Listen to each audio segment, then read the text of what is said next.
Voilà, bonjour tout le monde. Cette vidéo sera assez courte, c'est de donner quelques explications complémentaires concernant la suite de cette fiche lecture de graphe 2. Alors, on avait corrigé jusqu'à la vidéo, jusqu'à l'exercice E. J'espère que la vidéo est sur le site. Si elle n'y est pas, c'est que voilà, j'ai quelques soucis actuellement avec YouTube. J'espère que ça sera réglé. Quoi qu'il en soit, l'exercice F est assez nouveau. En utilisant le graphique, résout les équations suivantes. Donc, c'est pas très compliqué, vous allez voir.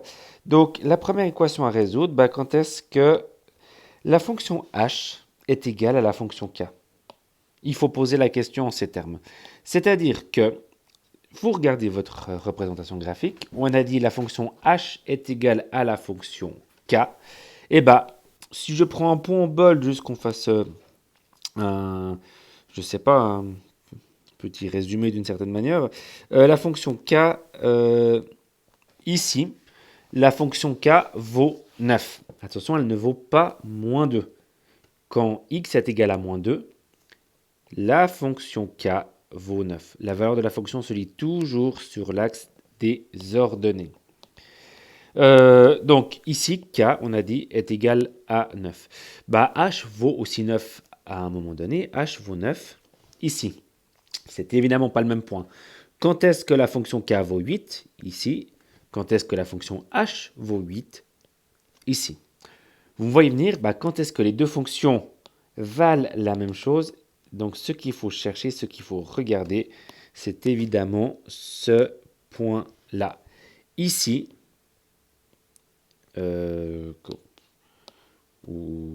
laissons sans flèche. Ici, la fonction h de x, si on veut, on peut noter que h est égal à la fonction k de x. C'est-à-dire que les deux fonctions h et k de x vaudront 7. Mais ça, on s'en fiche pour l'exercice. L'exercice, c'est qu'on vous demande pour quelle valeur de x les deux fonctions valent-elles la même chose. Alors, il faut regarder la solution ici. Donc, quand x est égal à moins 4, la fonction k et la fonction h valent la même chose. Donc, la question f, en utilisant le graphique, on entoure le point d'intersection parce que c'est ce point-là qu'on recherche. Et ensuite, on vient lire la valeur de x sur le bon axe, c'est-à-dire l'axe des abscisses. Donc, x est égal, qu'est-ce qu'on a dit, à moins 4. L'exercice, alors je vous laisserai faire les trois autres de la partie F. L'exercice G vérifie algébriquement tes solutions de l'exercice F. Qu'est-ce que ça veut dire? Ça veut dire, que h est égal à k. Alors la fonction h, l'expression fonctionnelle de h, c'est moins x plus 3. Et de k, c'est x plus 11. Alors on va écrire ça. Moins x plus 3 est égal à x plus 11. On va résoudre cette équation-là. Si vous résolvez cette équation-là, vous allez trouver... alors, est-ce que ça va marcher? Moins 2, moins 8. Oui, ça va marcher. Je vous laisserai la résoudre chez vous. Est-ce que vous avez besoin de quelques conseils pour les exercices suivants? L'exercice H trace sur le système d'axe fourni la fonction 1 demi de x moins 3. Ça, je vous laisserai faire.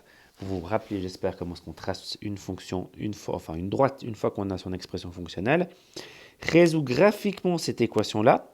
Donc, cette fonction, vous venez de la tracer au point H. Et cette fonction, je vous laisse regarder, c'est une des fonctions qui a été donnée, soit f, soit g, soit h, etc.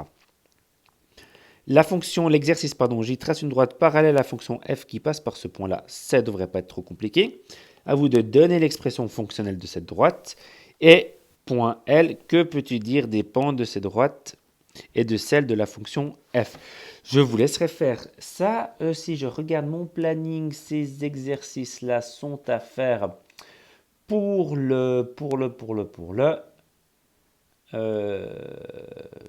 terminer la fiche pour le jeudi, pour ce jeudi-là. Donc j'espère que ça sera fait. J'espère surtout que j'aurai pu poster ces vidéos pas trop tard et aujourd'hui. Voilà, merci beaucoup. Comme toujours, je suis à disposition si vous avez des questions. Bonne chance, au revoir.